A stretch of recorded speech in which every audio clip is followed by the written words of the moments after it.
ఓం Zhou శాంతి. ఓం అంతరిక్షగం శాంతి. ఓం పృథివీ శాంతి. ఓం ఆపః శాంతి. ఓం ఓషధయః శాంతి. ఓం వనస్పతయః శాంతి. ఓం విశ్వే దేవాః శాంతి. ఓం బ్రహ్మ శాంతి. ఓం సర్వగం శాంతి. ఓం శాంతిరేవ శాంతి. ఓం శామా శాంతిరేధి. ఓం శాంతి శాంతి శాంతి. ఓం సామవేదం మంత్ర సంఖ్య 103. తేజములతో గూడిన సత్యము, అహింస, అస్తేయము మొదలగు గుణముల జనకుడు అగు పరమాత్మను స్తుతి ప్రార్థనలతో ఉపాసించుడు.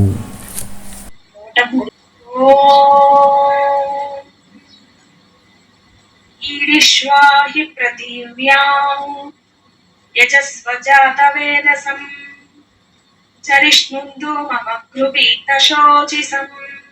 ఇంకొకసారి చదువు.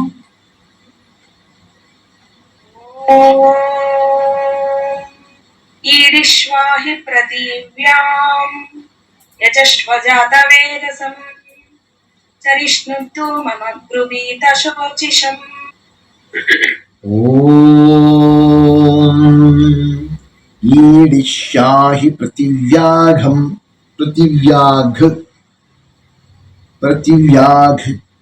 యజస్వజాతవేదసం వరిష్ణ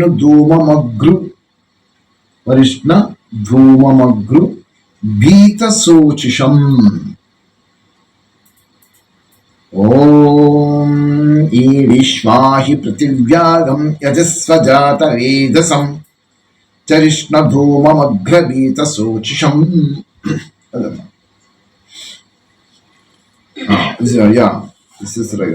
ఇప్పుడు చదువుతా.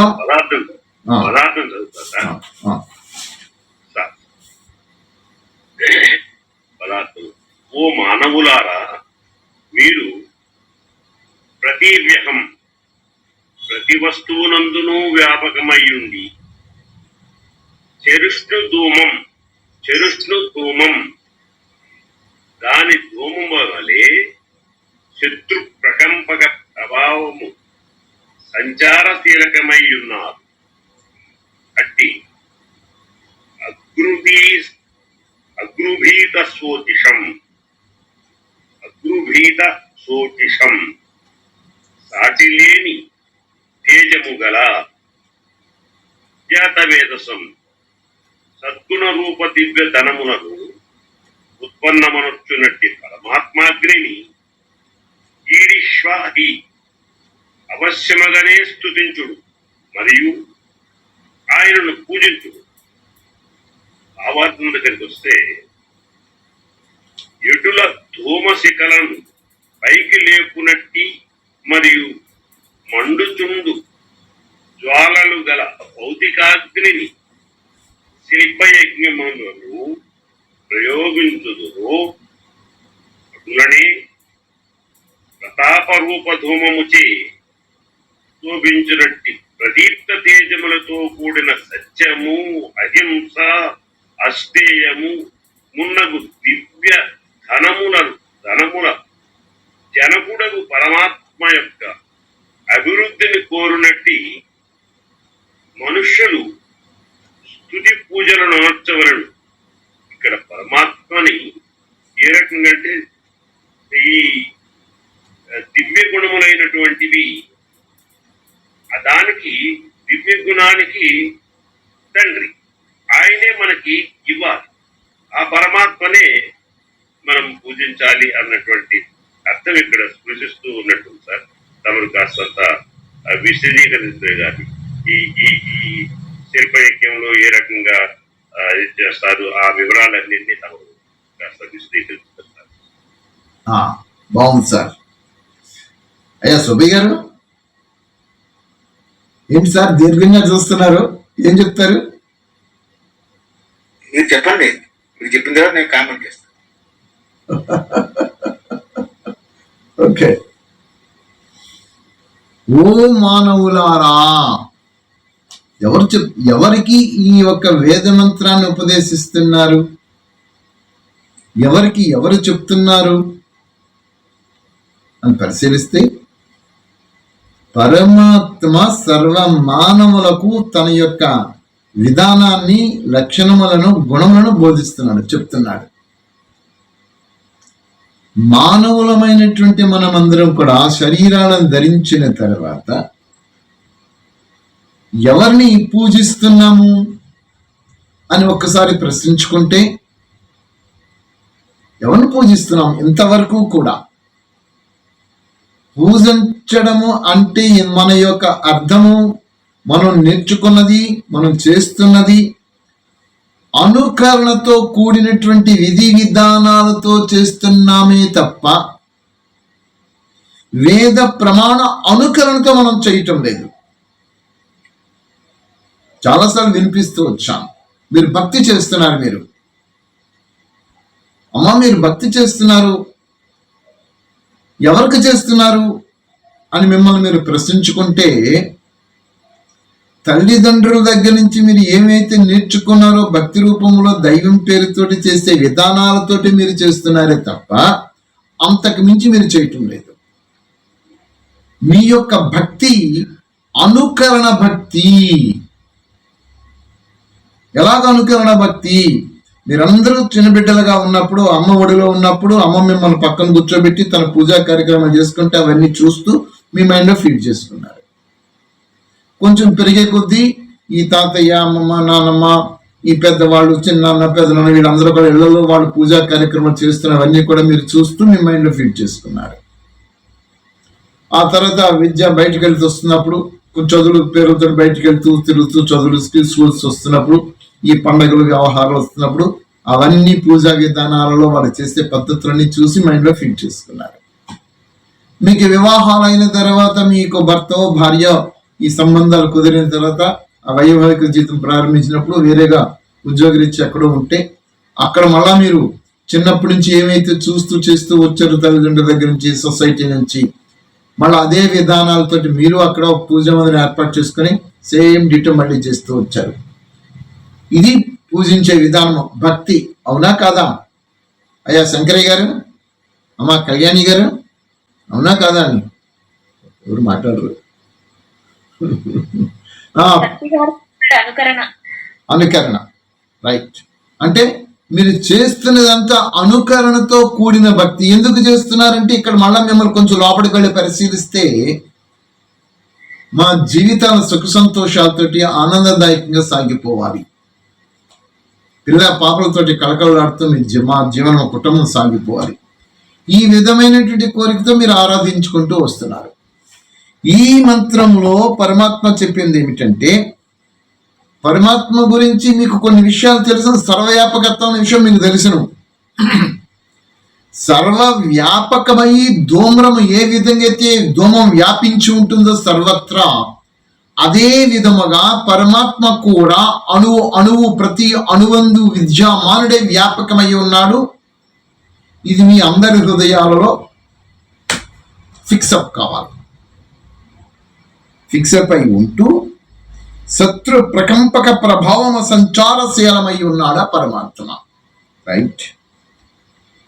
అట్టి సాటి లేని తేజము గల సద్గుణ రూప దివ్య ధనములను ఉత్పన్నమనొచ్చనట్టే పరమాత్మాగ్నిని అవశ్యముగానే స్తుతించుడు మరియు ఆయనను పూజించుడు. ఇక్కడ సాటి లేని తేజము గల పరమాత్మాగ్ని సద్గుణములను, ధనములను, దివ్య ధనములను ఉత్పన్నమనొచ్చినట్టు ఆ పరమాత్మని మీరు అవశ్యముగా స్తుతించుడు, పూజించుడు. రెండు చెప్పాడు, స్తుతి, పూజ. స్తుతించడము, స్తుతి ప్రార్థనలు అంటే పరమాత్మ యొక్క కర్తవ్యములను, పరమాత్మ గుణములను, విధులను ఏవైతే ఉన్నావో అన్నీ కూడా నిరంతరము మనం అవి స్తుతిస్తూ ఆయన రావాలి. ఒకటి. పూజించడం అంటే ఇక్కడ అర్థం ఏమొచ్చింది? తల్లిదండ్రులు పూజించరా అబ్బాయి అని మన పెద్దవాళ్ళు చెప్తూ ఉంటుంటారు. తల్లిదండ్రులు పూజించడం అంటే ఏమనుకుంటున్నాం? వాళ్ళు కూర్చోబెట్టేసి కుర్చీల మీద 2 కుర్చీల మీద కూర్చోబెట్టేసి వాళ్ళకి ఈ దుబ్బదేవన పెట్టి చేసి ఈ బొట్లు పెట్టి ఈ చేయడమా, మనం చేసే పూజా విధానం వాళ్ళకి చేయడమా? అది కాదు. అక్కడ తల్లిదండ్రులను పూజించడం అంటే ఏమర్థం వచ్చింది? తల్లిదండ్రులను గౌరవించడము, వాళ్ళు మన ఉన్నతి గురించి ఏదైతే చెప్తూ వస్తున్నారో అవి మనం అనుష్ఠాన రూపంలో ఆచరించడం, వాళ్ళకి సర్వవిధాల సత్కరించడం, అది పూజ అయింది. ఇక్కడ పరమాత్మను పూజించమంటున్నాడు, స్తుతించమంటున్నాడు. స్తుతించడం అంటే ఆయన కర్తవ్యములను, ఆయన గుణములను, ఆయన విధులను, ఆజ్ఞలను, శాసనములను మనం వల్లివేసి వేయడం అన్నమాట. మనలో గానము చేయడం అవి. ఆ తర్వాత పూజించడం అంటే ఓ రకంగా అనుష్ఠానము, ధారణ చేయడము. ఏమిటి ధారణ చెయ్యాలి? ముందు చెప్పాడు కదా, దివ్య గుణముల ఉత్పత్తి పరమాత్మ. అలాంటి దివ్య గుణముల ఉత్పత్తి అయినటువంటి పరమాత్మ ఏమైతే గుణములు వచ్చాయో ఆయన నుంచి, ఆజ్ఞల రూపములో, శాసన రూపములో, విధుల రూపములో, నియమ పద్ధతులతో వచ్చాయో వాటిని నేను అనుష్ఠానము చెయ్యడమే పూజించడము. ఎంతమంది చేస్తున్నారు? ఎంతమంది చేస్తున్నారు? ఇక్కడ మీకు మీ ఆత్మలో 2 సంస్కారాలు ఉంటవి. ఒకటి తల్లిదండ్రుల దగ్గర నుంచి, సొసైటీ నుంచి, దైవం పేరుతోటి మీరు అనుష్ఠానం చేస్తున్నటువంటి సంస్కారం ఒకటి.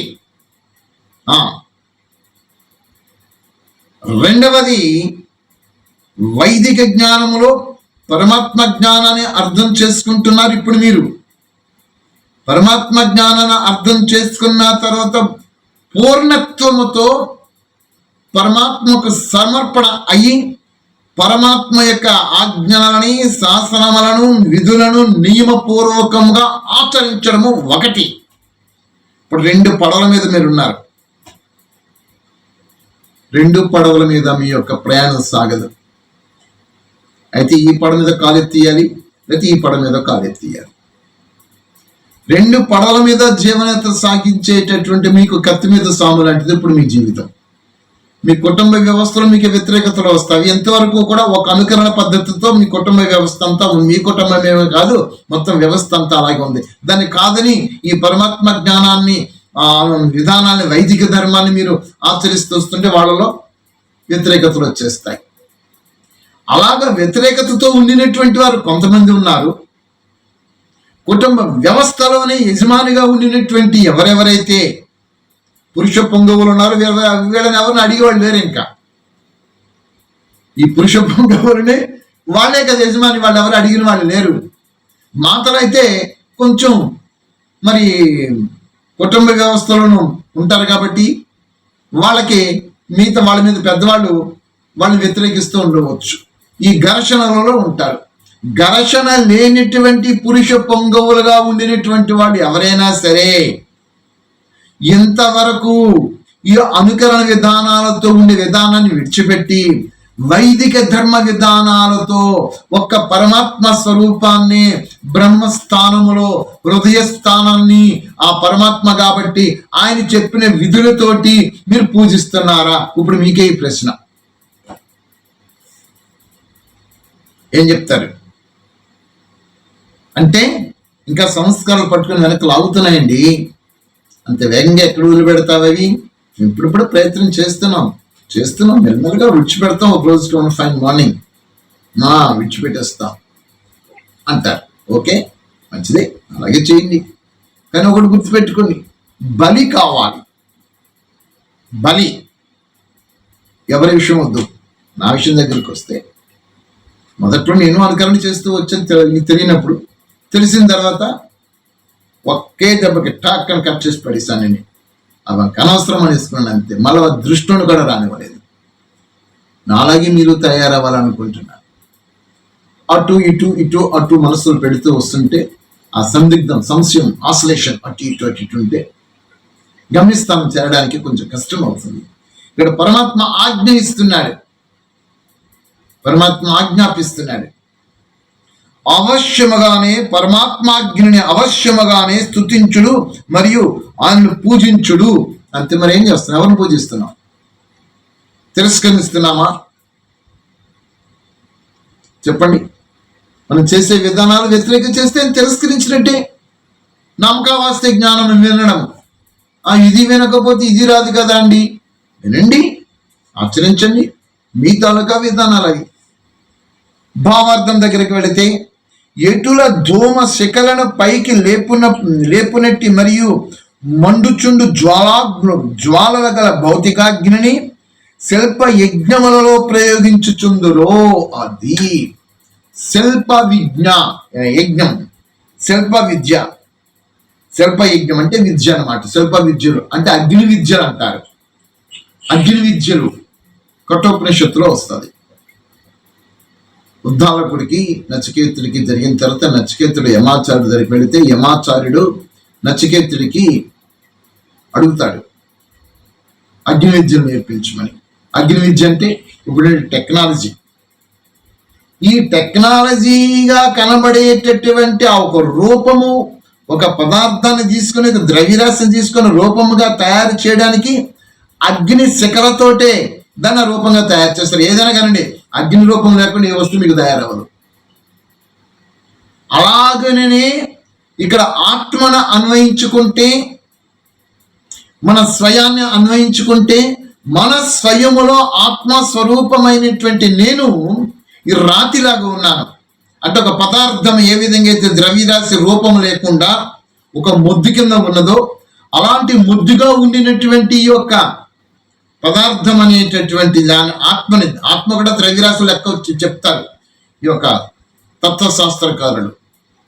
ఇటువంటి ఆత్మను అగ్ని శిలలతో తీర్చిదిద్దుకోవాలి. ఈ అగ్ని శిలలు ఏ విధంగా అయితే ఆ శిఖరం పైకి ఎగిసి పడుతూ ఉంటావో, అలాగున పరమాత్మ రూప అగ్నితో నీ ఆత్మని సరిదిద్దుకుంటూ రూపాన్ని తయారు చేసుకుంటే నీలో దివ్యత్వం బయటకు వస్తుంది. ఆ దేవతత్వం ఏదైతే ఉందో ఆ దైవత్వం నీ నుంచి బయటకు వచ్చేస్తుంది. ఎప్పుడు పరమాత్మ రూప అగ్నితో నీవు తయారు చేసి నీ స్వయాన్ని నువ్వు తయారు చేసుకుంటున్నప్పుడు, లేకపోతే రాదు. ఈ పరమాత్మ నుంచి ఉత్పన్నమైనటువంటి దివ్య గుణములనేటటువంటి ఆ అగ్ని శిఖలు ఏవైతే ఉన్నావో, ఆ దివ్య గుణముల శిఖములను నీవు నీ స్వయము పైన ఒక అగ్ని విద్యలో ఒక శిల్పాన్ని ఏ విధంగా తయారు చేస్తారో, అలాగున ఆ దివ్య గుణముల యొక్క ప్రేరణతోటి, పరమాత్మ రూప అగ్ని శక్తితోటి నీ స్వయములో నిన్ను నీవే మరుల్చుకుంటూ రావాలి. నీ స్వయములో నీకు నీవుగానే మరుల్చుకుంటే చెక్కుకుంటూ రావాలి. నేను దగ్గర ఒక శిల్పాన్ని చూశానండి. ఓ దగ్గరికి వెళ్ళినప్పుడు, ప్లేస్ అహ్మదాబాద్ ఎక్కడో, ఢిల్లీలోను ఈ అక్షర్ధామ్, కరెక్ట్, అక్షర్ధామంలో శిల్పి తనే చెప్పుకుంటూ ఉంటుంది. ఆ రూపం కనబడుతుంది. కిందంతా రాయి రూపం ఉంటుంది, పైన మనిషి రూపం ఉంటుంది. తను చెక్కుకుంటూ ఆ ఫోజు అది కనబడుతుంది. ఎంత అద్భుతం, వండర్ఫుల్ అది. అలాగా నన్ను నేను చెక్కుకుంటూ రావాలి అంటే నాలో అవగుణములు ఏమైతున్నావో, ఈ అవగుణ సంస్కారములు ఏమైతున్నావో, ఈ మలినములు ఏమైతున్నావో, ఇవన్నీ నన్ను బంధించాయి. వాటి మధ్య నా జీవనయాత్ర సాగిపోతూ వస్తున్నది. ఒక్కొక్క మలినములను, ఒక్కొక్క దోషమును, ఈ బలహీన సంస్కారమును నాకు నేనుగానే మరల్చుకుంటూ రావాలి విత్ ది హెల్ప్ ఆఫ్ పరమాత్మ రూప అగ్ని. పరమాత్మ ఇక్కడ పూజించడం అంటే మీరు ఓం XYZ అని మీరు అనుకోండి. నేను అవేం బయట చెప్పకూడదు, చెప్పను. ఓం ఎక్స్ అనుకోవడం అనవసరం. అది నేను పరమాత్మ రూప అగ్నిని పూజించడము అనగా పరమాత్మ రూప అగ్ని జ్వాలలు ఏవైతే ఉన్నాయో ఆ వాటి నుంచి ఉత్పన్నమైనటువంటి దివ్య గుణములు ఏవైతే ఉన్నావో ఆ గుణములను నేను స్వీకరించడమే పరమాత్మను పూజించడం. అలా ప్రతి క్షణము కూడా నన్ను నేను చెక్ చేసుకుంటూ నా సంస్కార బలహీనతలను ఏమైతున్నావో వాటిని చెక్కుకుంటూ నాలో దివ్యత్వ రూపము దివ్య గుణముల స్వరూపముగా నన్ను నేనే మలుచుకుంటూ రావాలి. అది పూజించడం. అలా జరుగుతుందా? ఆలోచించండి, ప్రశ్నించుకోండి. జన్మిస్తున్నాం ఈ స్థానంలోకి వస్తే మరణిస్తాం. మధ్య సమయం జీవితం, జీవన యాత్ర. బాల్యం ఉష్కాకైపోయింది, కౌమారం ఉష్కాకైపోయింది, ఇకపోతే యవనము వృద్ధాప్యం రెండే అవస్థలు ఉన్నాయి ఇప్పుడు మనకి. మాకైతే యవనం కూడా ఉష్కాకైపోయింది, వృద్ధాప్యంలో ఉన్నాం. ఎప్పుడు ఎక్కడ ఏ విధంగా మృత్యు వచ్చి కబడిస్తుందో మాకే తెలియదు. ఆ స్థితికి రిటర్న్ జర్నీలో పడిపోయాం. మరి మీలో కొంతమంది యవనస్తులున్నారు, ఈ వీడియో చూస్తున్నారు. మరి మిమ్మల్ని మీరు చెక్ చేసుకుంటూ ఈ మలిన దోషములు ఏవైతే ఉన్నావో, బలహీన సంస్కారములు ఏవైతే ఉన్నావో వీటిని చెక్కుకుంటూ ఆ దివ్యత్వం బయటకు తీసుకొస్తున్నారా? అది మీ జీవితం. దానికోసం మీరు ప్రయత్నం చేయాలి. అదన్నమాట పరమాత్మను పూజించడం. భావార్థంలో చూస్తే అదే చెప్తున్నాడు.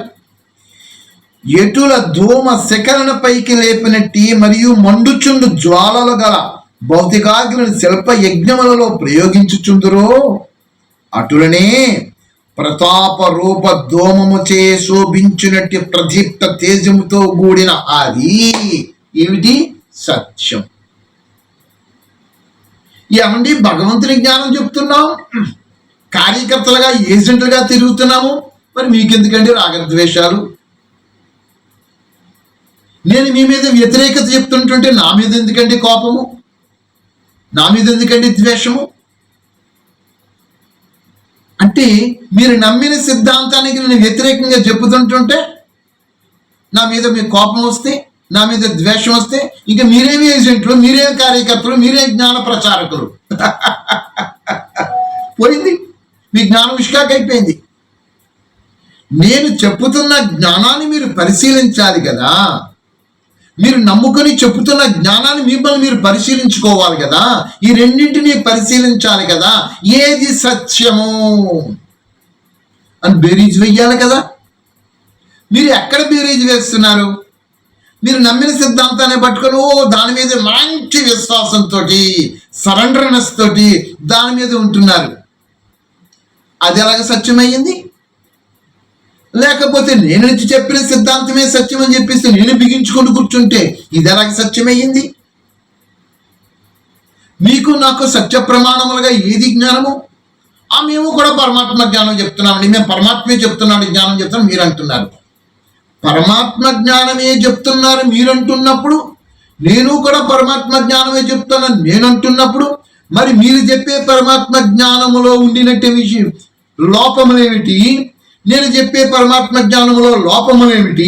ఈ లోపాలను పరిశీలించి అందులోంచి సత్యం బయటకు తీయాలి కదా. అబే తీయము. కారణము, నేను నమ్మాను ఈ సిద్ధాంతాన్ని, ఇది సత్యం అనుకుంటున్నాను, ఇది నా అవిద్య. మీరు నమ్మారు, మీరు ఆ విధంగా సత్యమని యాక్సెప్ట్ చేశారు, అది మీ అవిద్య. మీ అవిద్యకి నా అవిద్యకి మధ్యన ప్రమాణం ఒకటి ఉంది. సనాతన వైదిక ధర్మం ప్రమాణము, వేద ప్రమాణం. దాన్ని మీరు పరిశీలించాలి. ఏదైతే మీరు సత్యమని గ్రహిస్తున్నారో ఆ సత్యాన్ని పరిశీలించారా? మీరు చెప్పే జ్ఞానములో ప్రమాణములో చాలా దోషాలు ఉన్నవి. వేద ప్రమాణంలో చెప్పినటువంటి విధానంలో ఒక్క దోషం చూపించండి, ఒక్కటి. పరమాత్మ చెప్పిన జ్ఞానములో ఒక్క దోషాన్ని చూపించండి, కనబడదు. మరి సత్యమని అనుకుంటున్నప్పుడు మీరు నమ్మిన సిద్ధాంతమే సత్యమని మీరు ఎలాగ యాక్సెప్ట్ చేస్తున్నారు? ఇది మీ అవిద్య.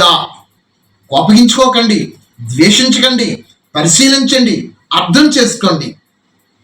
నా మీద మీరు కోపం తెచ్చుకుంటే మీ ఆత్మజ్ఞానం ఏమైపోయింది? నా మీద ద్వేషం పెంచుకుంటే మీ ఆత్మజ్ఞానం ఏమైపోయింది?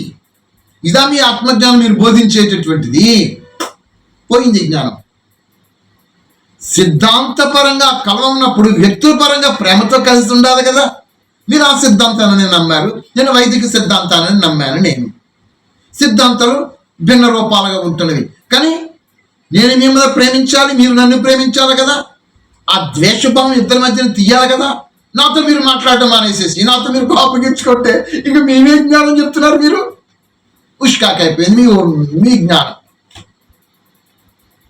ఇది పని చెయ్యదు. ఇక్కడ తేజముతో కూడిన సత్యము, అది మీరు సత్యాన్ని అంగీకరించాలి. నేను సత్యాన్ని అంగీకరించాను, సత్యం నాకు అర్థమైంది. మరి అర్థమైన తర్వాత సత్య ప్రమాణంతో నా జీవనాన్ని మరుల్చుకొని ఆ విధంతో నేను నడవాలి కదా. నేను నమ్మిన సిద్ధాంతం సత్యం అంటున్నాను. మరి నువ్వు నమ్మిన సిద్ధాంతం అయితే వేద ప్రమాణం తీసి చూస్తే వేద ప్రమాణంలో పరమాత్మ లీలా మనుష్య శరీరాన్ని ధరించడు ఇక్కడ చెప్పేసింది. మరి నువ్వు నమ్మిన సిద్ధాంతం ఏంటి? లీలా మనుష్య శరీరం ధరించుతాడు పరమాత్మ అని అంటున్నావు నువ్వు.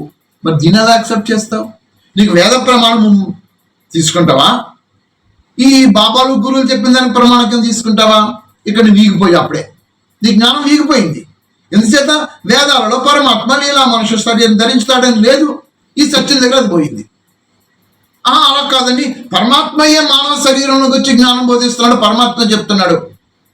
మరి ముందేమన్నాడు ఇక్కడ? సర్వ వ్యాపకుడై ప్రతి పదార్థమునందు ఉన్నాడు ఆయన పరమాత్మ. పరమాత్మ ఏ శరీరంలోనికి వచ్చాడని చెప్తున్నావో ఆ శరీరంలోని ముందుగానే పరమాత్మ ఉన్నాడు. ఇంకా పరమాత్మ ఎక్కడి నుంచి వస్తాడండి? ఎక్కడికి వెళ్తాడండి? పరమాత్మ సర్వవ్యాపి కాదంటావా? సర్వవ్యాపి కాదు. ప్రమాణం చెప్పు. వైదిక విధానంలో వేదమే ప్రమాణమైనప్పుడు, వేదాలలో పరమాత్మ సర్వవ్యాపకత్వం చెప్తున్నప్పుడు, ప్రతి మంత్రము సర్వవ్యాపకత్వాన్ని బోధిస్తున్నప్పుడు నువ్వు పరమాత్మ సర్వవ్యాపకత నువ్వు ఎలా చెప్తున్నావు? పరమాత్మ పేరే సర్వవ్యాపకత్వాన్ని సూచిస్తుంది కదా. పరచాస ఆత్మాయస జీవేభ్య సూక్ష్మేభ్య పరోచీసా సూక్ష్మ స పరమాత్మ. అయిపోయింది. పరమాత్మ పేరే సర్వవ్యాపకము, పరమాత్మ పేరు సర్వవ్యాపకాన్ని పేరుని పెట్టి పరమాత్మ సర్వవ్యాపి కాదంటే ఇదనమాట నీ అవిద్య. నీ జ్ఞానం బోధించిన వాడు ఇదే అవిద్య. అంటే పరమాత్మ అబద్ధం చెప్తున్నాడా అని నేను ఎందుకంటాను? మీరు నిర్ణయించుకోండి. మీకు బుద్ధి కుశలత ఉంది కదా, పరిశీలించండి. ఇదన్నమాట మీ తాలూకా నమ్మిన సిద్ధాంతాన్ని గట్టిగా పిడివాదంతో పట్టుకుని వాదించడం. ఇలాంటి వాద ప్రతివాదన పక్కన పెట్టేసేసి ఒక వాదనకు వస్తారా? రండి. ఈ వాదించడంలో తర్కం రావాలి. తర్కం వస్తే ఎసెన్స్ బయటకు వస్తుంది. మనకు తర్కశాస్త్రం ఉంటుంది కదా, తర్కం రావాలి. తర్కం రాకపోతే తర్కంలోను ఎసెన్స్ కోసం నేను ఓడిపోతున్నాను తెలిసినప్పుడు నేను ఏం చేస్తానంటే, ఇక నేను నమ్మిన సిద్ధాంతాన్ని వాద ప్రతివాదంతో ఇక మేము గట్టిగా పిడికి బిగించుకొని నేను నమ్మిన సిద్ధాంతం చెప్తూ ఉంటుంటాను. ఎక్కడ నేను వీగిపోతుంటుంటే అప్పుడేం చేస్తానంటే ఇది పక్కకు తోసేస్తాను. ఇక ఈ తర్కం పోయింది, ఈ వాదన పోయింది, అప్పుడు ఏమైపోతే జలపం వస్తుంది. జలపం అంటే ఇంకా పర్సనల్ ఇష్యూస్లోకి వెళ్ళిపోతా. నువ్వు అలాగా వీళ్ళు ఎలాగ నువ్వు అలా చేస్తే అది ఇంకా పర్సనల్ ఇష్యూస్కి వెళ్ళిపోతా. ఇది జలపం. ఇలా తయారవుతుందండి ఇప్పుడు ఈ ఆధ్యాత్మిక జ్ఞానం బోధించేటటువంటి వాళ్ళని. ఇది కాదు, ఇది సత్యం అని చెప్తుంటుంటే యాక్సెప్ట్ చేయలేకపోతున్నారు. కారణం హృదయాలలో స్థిరంగా పాతుకుపోయి ఉన్నవి. ఒకటి ఏమిటి పాతుకుపోయి ఉన్నవి? ఒకటి కీర్తి,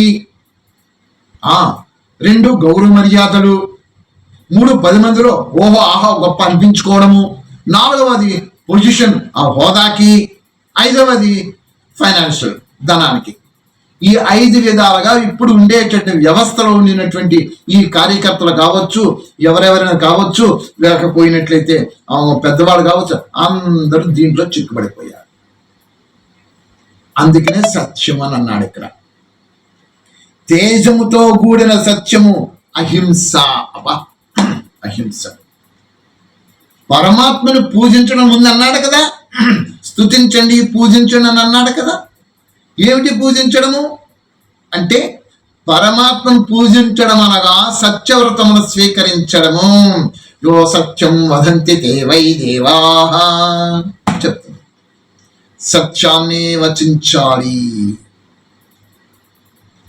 ఏ విధంగా కూడా మీ యొక్క మాట అసత్య దోషంతో ఉండకూడదు. అందులో ఎస్పెషల్లీ పరమాత్మ గురించి బోధించేటప్పుడు పరమాత్మ గురించి సత్యమే చెప్పాలి తప్ప అసత్యం జోలికి వెళ్ళకూడదు. పరమాత్మ విషయములో భ్రాంతితో కూడిన జ్ఞానము, భ్రమలతో కూడిన జ్ఞానము, అవగాహన లేని జ్ఞానము వాళ్ళకి చెప్పి వాళ్ళ భ్రాంతులలో కూర్చోబెట్టకూడదు. అది దోషమైపోతుంది, అసత్య దోషం వచ్చేస్తాయి. ఇవన్నీ కూడా పరమాత్మ జ్ఞానం చెప్తున్నామని చెప్పేసి ఇప్పుడు బోధించేటటువంటి విధానాలన్నీ కూడా చూస్తుంటే అసత్య దోషములతో బోధిస్తున్నాయి జ్ఞానాలు. పరమాత్మ లీలా మనుష్య శరీరం ధరించాడని, పరమాత్మ మానవ శరీరంలోకి వచ్చి జ్ఞానం బోధిస్తున్నాడని, లేకపోతే ఇంకో రూపం అని చెప్పేసి రకరకాలుగా చెప్పుకుంటూ వచ్చేసేస్తున్నారు. ఇవన్నీ కూడా అసత్యములే, వేద ప్రమాణములకు విరుద్ధమే.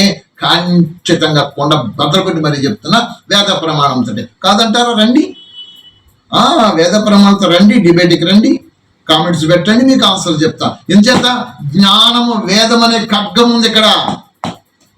వేదం అనే ఖడ్గం ఉన్నది. వేదము అపురుషేయము. మీరు చెప్పిన దానికి ప్రమాణాలు చూపించండి, ఇక్కడ మేము వచ్చిస్తున్న దానికి ప్రమాణం మేము చూపిస్తాం. ఏది ప్రమాణంగా ఉందో దాన్ని స్వీకరిద్దాం ఇద్దరం కలిపి. ఒకవేళ తప్పు బోధిస్తే మీది సత్యమనే ప్రమాణంతో వేదంతో బోధించి చెప్పగలిగితే నేను యూటర్న్ తీసుకుని మీరు చెప్పిన దానికి వస్తాను. అలా కాని పక్షంలో నేను చెప్పిన విధానాలే సత్యమని వేద ప్రమాణంతో నేను బోధించగలిగినప్పుడు మీరు యూటర్న్ తీసుకుని మళ్ళీ వెనక్కి వచ్చేసండి.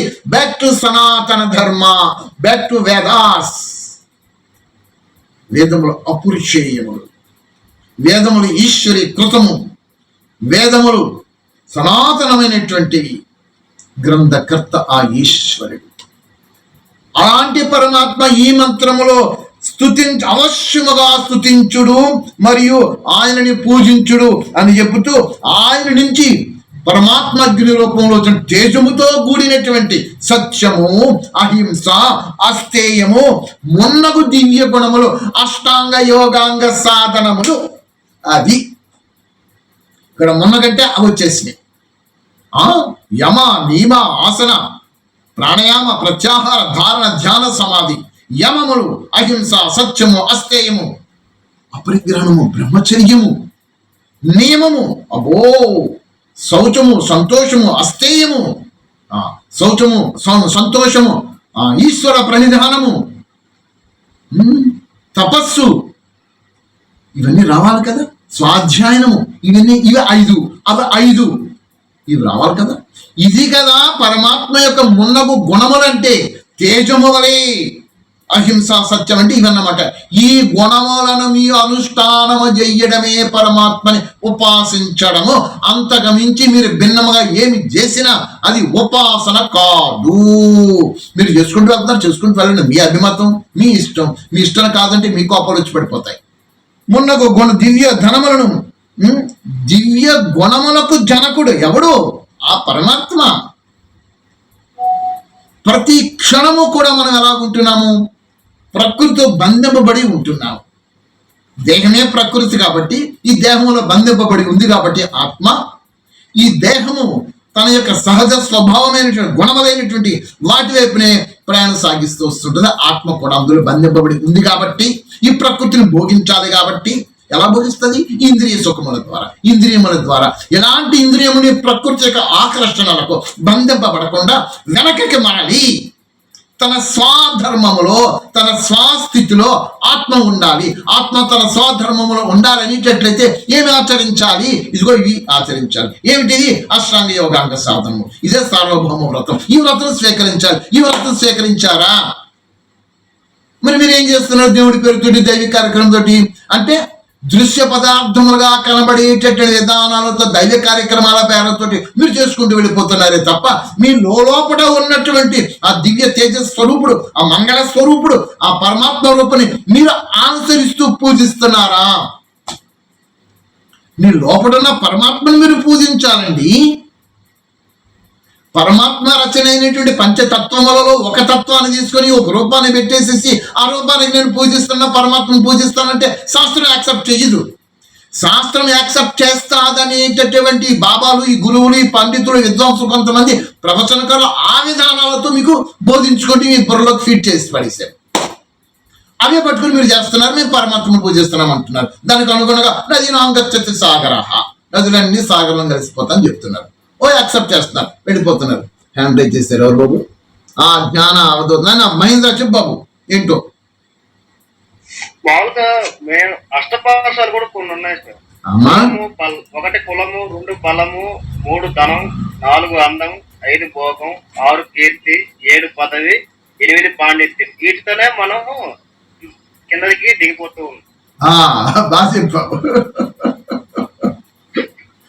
దిగిపోతున్నాం. అందుకే వెనకకు మరలండి, వెనకకు మరలండి. ఇవన్నీ అన్నాలు ఉంటాయి. ఈ తోడు తిత్తి ఉన్నంత వరకు ఉంటాయి. ఈ తిత్తిపోగానే ఎగిరిపోయాయి, ఏమీ లేదు. మరి దీంతో పాటు వెనకాల వచ్చేవి ఏంటి? శరీరం యదా వ్యాప్నోతి పుత్కరమతి ఈశ్వర గృహిత్వైతాను వాయుర్గంధాన్ని వాసయాత్. దీంతో పాటు వెనకాల వచ్చేస్తాయి. ఏమొస్తాయి? వాసనలు వచ్చేస్తాయి. ఏం వాసనలు? నేను చేసిన పిచ్చి పనులు, మంచి పనులు, ఈ శుభాశుభ కర్మలకు కూడా వచ్చేస్తాయి. వచ్చి ఏం చేస్తాయి? మళ్ళీ బంధిస్తాయి. ఎక్కడ బంధిస్తాయి? మళ్ళీ తోలుతిత్తులు బంధించేస్తాయి. ఇప్పుడు చేసి మళ్ళీ అప్పుడు అనుభవిస్తూ కూర్చుంటాం. ఇలాగ జనన మరణం అనే కాలచక్రం చిక్కుకోవడమా, వీటి నుంచి బయటకు వచ్చి పావరమైనటువంటి ఆనందాన్ని, ఆ యొక్క ముక్తిని పొందడమా, అది మీరు నిర్ణయించుకోండి. ఓకే, అయితే సమయం అయిపోతుంది. జనకుడగా పరమాత్మ అగ్నికి అభివృద్ధిని కోరిన మనుషులు స్తుతి పూజలు అనర్చవలను. ఖచ్చితంగా ఈ మంత్రం చెప్తుంది. ఆ పరమాత్మకి స్తుతి పూజలతో చెయ్యండి అని చెప్తున్నాడు. ఇది వివరణ. సుబ్బయ్య గారు మీద చెప్తారండి. ఏం లేదు సార్. ఓకే, ఇది పరమాత్మాగ్ని యొక్క అభివృద్ధిని కోరినట్టు మనుషులు స్తుతి ప్రార్థన, స్తుతి పూజలు చేయాలంటే పరమాత్మాగ్ని యొక్క అభివృద్ధి అనేది తప్పు అనిపిస్తుంది. అక్కడ అగ్నిని అభివృద్ధి కోరినట్టు మనుషులు స్థితి చేయవలను అనే భావం వస్తుందేమో అనిపిస్తుంది. అనేది లేదు, పరమాత్మ రూప అగ్ని కాదట. అగ్ని అంటే ఇక్కడ ముందు ఉదాహరణ చూపించుకుంటూ వచ్చారు, అది తప్పు కాదు, కరెక్ట్. పరమాత్మాగ్ని యొక్క అభివృద్ధిని కోరినట్టు మనుషులు, అదే మనం పరమాత్మ అగ్ని యొక్క అభివృద్ధి కోరటం ఏంటి? అది క్వశ్చన్. పరమాత్మ రూప అగ్ని అభివృద్ధి అంటే ఆయన తాలూకా అగ్నిని నాలో అభివృద్ధి చేసుకోవడం అన్నమాట. అంతేగాని పరమాత్మ రూప అగ్ని దాన్ని అభివృద్ధి చేయడం కాదు. నా స్వయంలో పరమాత్మ రూప అగ్నిని నేను అభివృద్ధి చేసుకోవాలి. ఎందుచేత అవిద్యుత్తుతో కూరుకుపోయి ఉన్నాను కాబట్టి నాలో ఆ పరమాత్మ రూప అగ్నిని నేను అభివృద్ధి చేసుకోవాలి. నాకు వర్తిస్తుంది తప్ప పరమాత్మకి వర్తించదండి. అదే కరెక్ట్. శాంతి. ఓం అంతరిక్షగం శాంతి. ఓం పృథివీ శాంతి. ఓం ఆపః శాంతి. ఓం ఓషధయః శాంతి. ఓం వనస్పతయః శాంతి. ఓం విశ్వే దేవాః శాంతి. ఓం బ్రహ్మ శాంతి. ఓం సర్వగం శాంతి. ఓం శాంతిరేవ శాంతి. ఓం సామా శాంతిరేతి. ఓం శాంతి శాంతి శాంతి.